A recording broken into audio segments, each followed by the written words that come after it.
పిత పుత్ర పవిత్ర ఆత్మనామమున ఆమేన్. ప్రియ స్నేహితులారా, మీ అందరికీ దేవుని యొక్క ఆశీస్సులను తెలియజేస్తూ, విశ్వాసుల తండ్రి అబ్రహాము, మరియ తల్లి విశ్వాసులకు తండ్రి అబ్రహాము. అట్టి అబ్రహాంతో మన తల్లి మరియ పోల్చదగ్గది.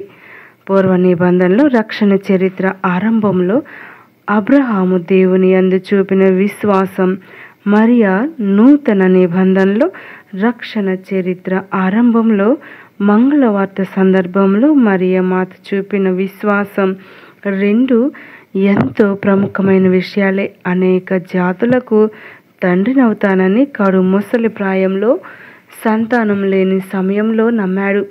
కన్యకగానే ఉండి సర్వశక్తిమంతుని శక్తితో దైవపుత్రునికి తల్లి కాగలనని మరియమాత నమ్మింది. మంగళవార్త అనంతరం మరియమాత నిరీక్షణలో మార్పు వచ్చింది. ఆమె జీవితం విశ్వాస యాత్రగా మలుపు తిరిగింది. ఆ త్రోవలోనే ఆమె దేవుని వాక్కునకు లోబడి ఆత్మ పరిత్యాగం చేసుకుంటూ ముందుకు సాగింది. దేవుని నిర్ణయాలు, మార్గాలు మానవ పరీక్షకు, ఆలోచనలకు అతీతమైనవి అని మనసారా గుర్తించి వినయం కలిగి ఉండుటయే విశ్వాసం. రోమీలకు రాయబడిన లేఖ 11వ అధ్యాయం 33వ వచనం. అందుకే మరియమాత తన జీవిత యాత్రలో ప్రభువు మీదనే ఆధారపడి ముందుకు సాగింది. అబ్రహాము తన తనయుడైన ఈసాకునకు బలి అర్పించటానికి వెనుకాడలేదు. ఈ విధంగానే తన ప్రియ కుమారుడు కల్వరి గిరిపై బలిగా అర్పించబడినప్పుడు అన్నిటినీ చూస్తూనే మౌనంగా ఆ శిలువ సాక్షిగా నిలువబడి దేవుని చిత్తానికి తలవంచి తన విశ్వాసాన్ని ప్రకటించింది. అందుకు విశ్వాసులందరికీ అబ్రహాము తండ్రి అయినట్లే యేసుక్రీస్తు విశ్వాసంతో తన వద్ద నిలబడ్డ మరియమాతను తన శిష్యునికి తల్లిగా ప్రకటించాడు. అనగా ఇప్పటి నుండి క్రీస్తును యోహాను వలె విశ్వసించి ఆయన చెంతకు వచ్చే ప్రతి విశ్వాసికి మరియమాత తల్లి అవుతుందని సూచించాడు. అందుకే ఆమెను విశ్వశ్రీ సభ తల్లి అని మనం శ్లాఘిస్తూ ఉన్నాం. మనమంతా ఆ తల్లికి అనుంగ బిడ్డలం. అందుకే ఆమె ఎంతో ధన్యురాలు. యోహాను సువార్త 19వ అధ్యాయం 25వ వచనం నుండి 27వ వచనం వరకు. మరియమాత విశ్వాసపూరిత యాత్రను మనం గమనిస్తే పురుషునితో సంబంధం లేకుండా జన్మనివ్వటం ఎలా సమస్యలతో కూడింది. సమాజం అర్థం చేసుకోకపోవచ్చు. అప్పటికే ఆచారం ప్రకారం రాళ్లతో కొట్టి చంపే ప్రమాదం ఉంది. ఇక భర్త అయిన యోసేపు ఎంతగా ఈ పరమ రహస్యాన్ని గ్రహించగలుగుతాడు? అతడు ఆమెతో కలిసి వస్తాడా, లేక ఆమెను విభేదించి విడిచిపెడతాడా? ఎన్నో ప్రశ్నలు మరియమాతను కుదిపివేశాయి. అలాంటి స్థితిలో కూడా దైవ చిత్తానికే మొగ్గు చూపింది. లూకాసు సువార్త 1వ అధ్యాయం 38వ వచనం. అనుకున్నంత పని అయ్యింది. యోసేపు మరియమాతను బహిరంగంగా విడిచిపెట్టడానికి ఇష్టపడలేదు. ఆమె ఆత్మగౌరవాన్ని కాపాడాలని నిర్ణయించుకున్నాడు. నీతిమంతుడు కావడంతో ఆమెను రహస్యంగా విడిచిపెట్టాలని నిర్ణయించుకున్నాడు. మత్తయి సువార్త 1వ అధ్యాయం 19వ వచనం నుండి 20వ వచనం వరకు. మానవాతీతమైన ఈ విషయాలను ఎవరు మాత్రం అంత సులువుగా అర్థం చేసుకోగలరు? అత్యంత పేద స్థితిలో ఆ బాలుడు జన్మించాడు. రోమన్ అధికారి ఆజ్ఞపై జనాభా లెక్కల సేకరణ జరగగా దావీదు వంశానికి చెందిన యోసేపు బెత్లెహేమునకు మరియమాతను తీసుకుని వెళ్ళాడు. అక్కడ పరాయి ప్రాంతంలో పశువుల పాకలో బాలునికి జన్మనిచ్చింది. గొడ్డలతో చుట్టి తొట్టిలో పరుండబెట్టింది. లూకాసు సువార్త 2వ అధ్యాయం 7వ వచనం. ఈ బాలుని గూర్చి అతడు మహనీయుడు, మహోన్నతుని కుమారుడు అని దూత చెప్పింది. అలాంటి గనుని జన్మం ఎంత దీనంగా ఆదరించేవారి లేక జరిగిందో మరియమాత గమనిస్తూనే దేవునిపై విశ్వాసంతో అంతటి నెమ్మదిలో నిలుపుకొని ముందుకు సాగింది. అతడు ఎంతో మహోన్నతుడు, దావీదు సింహాసనాన్ని అధిరోహిస్తాడు, అతని రాజ్యానికి అంతమే ఉండదు అని దివ్య వార్తావాహుడు చెప్పాడు. కానీ అలాంటి రాజులకు రాజు మెస్సయ్య జన్మిస్తే ఆ వార్త విని మనం చూడవచ్చిన వారు సమాజంలో చాలా చిన్న చూపు చూడబడే గొల్లలు మాత్రమే పాపాత్ములుగా దేశదిమ్మరులుగా తిరిగే వీరు ఆయనను చూడరావడం ఆశ్చర్యమే.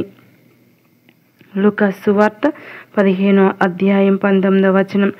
అలాంటి స్థితిలో జ్ఞానులు తూర్పు దిక్కు నుండి రావటం, ఆ దూత చెప్పిన మాటలను బలపరిచిన వారు వచ్చి ఒక పిడుగు లాంటి వార్తని తెచ్చారు. కారణం, వారు త్రోవలో కలిసిన హేరోదు ఆ బాలుని చంపచూస్తూ ఉన్నాడు.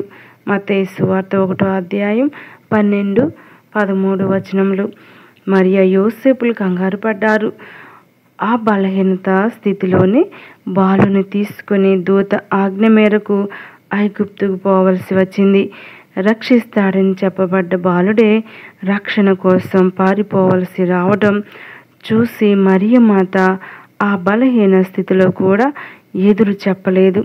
దేవుని శక్తిని ప్రదర్శించి తన తనయుని కాపాడుకోమని అర్థించలేదు. దైవాజ్ఞకు శిరస వహించి ఐగుప్తుకు ఆ రాత్రే పలాయనమైంది. ఆ రోజుల్లో త్రోవలు ఎలా ఉండేవి అని ఆలోచిస్తే ఆ కటిక చీకటిలో ఆ పసికందును ఎత్తుకొని కాలినడక మీద వెళ్ళిపోవడం అంత సులువు కాదు. ఆ ప్రయాణానికి ధైర్యంగా విశ్వాసంతో పూనుకుంది. బాలయేసుని సంరక్షించింది. మత్తయి సువార్త 2వ అధ్యాయం 14, 15 వచనములు. సిమియోను భక్తుడు యెరూషలేము దేవాలయంలో పలికిన పలుకులు మరియమాత విశ్వాసపూరిత విధేయతను సూచిస్తున్నాయి. అప్పటికి యేసు పుట్టి 40 రోజులు అయినను దేవునికి అర్పించ తీసుకుని వచ్చారు. లూకా సువార్త 2వ అధ్యాయం 22వ వచనం. పవిత్ర ఆత్మ ప్రేరణతో సిమియోను చెప్పిన మాటలు ఆమె విశ్వాసపు యాత్ర ఆరంభంలోనే చూస్తాం. సిమియోను అనగా దేవుడే రక్షణము అని అర్థం. ఆ భక్తుడు బాలుని చేతుల్లోనికి తీసుకుని దేవుడు చేసిన ఈ మహాకార్యానికై స్తుతించాడు. అయ్యా, ప్రజలందరి ఎదుట నీవు ఏర్పరిచిన రక్షణమును నేను కన్నులారా గాంచితిని. అది అన్యులకు మార్గదర్శకమగు వెలుగు, నీ ఇజ్రాయేలు ప్రజలకు మహిమను చేకూర్చు వెలుగు. లూకా సువార్త 2వ అధ్యాయం 30వ వచనం నుండి 32వ వచనం వరకు. అలా స్తుతిస్తూనే మరియమాతో ఇతడు వివాదాస్పదమైన గుర్తుగా నియమింపబడ్డాడు. ఒక ఖడ్గం నీ హృదయాన్ని చొచ్చుకొని పోతుంది అన్నాడు. లూకా సువార్త 2వ అధ్యాయం 34, 35 వచనములు. మరియమాతకు నూతన సందేశం వినిపించినట్లయింది. ఆయన మాటలు ఆమెకు 2వ ప్రకటనలా తోచాయి. గొల్లలు జ్ఞానులు ఆయనను దర్శించినప్పుడు ఆకాశాన వెలసిన గొప్ప తార ఇతడే లోకానికి వెలుగు అని సూచించింది. అన్యులైన జ్ఞానుల రాక మరింతగా ఈ సత్యాన్ని బలపరిచింది. మరి ఈ ఖడ్గం హృదయాన్ని చీల్చివేయడం ఏంటి? మరియమాత ఆమె తనయుడు నిజానికి ఆది నుండి ఈ మాటలు నిజాన్ని అనుభవపూర్వకంగా జీవితంలో గ్రహించుకుంటూనే వచ్చారు. ఈ 2వ ప్రకటనము మరియమాతకు తన కుమారుడు ఎలాంటి జీవితం చారిత్రాత్మకంగా జీవించి తన కర్తవ్యాన్ని ఈ లోకంలో నెరవేరుస్తాడో అర్థమయ్యేలా చేసింది. అపనిందలు, అవమానాలు, ఆవేదనల మధ్య ఆయన పని నెరవేరుతుందని మరియమాతకు తెలిసి వచ్చింది. దేవుని వాగ్దానాలు ఇలానే నెరవేరుతాయని ఆమె నమ్మకం బలపడింది. శోకిస్తూనే తన విశ్వాసపూరిత జీవిత యాత్ర సాగాలని దుఃఖక్రాంతుడైన రక్షకుని చెంతనే ఆమె నిలిచి ఉండాలని గ్రహించింది. ఆమేన్.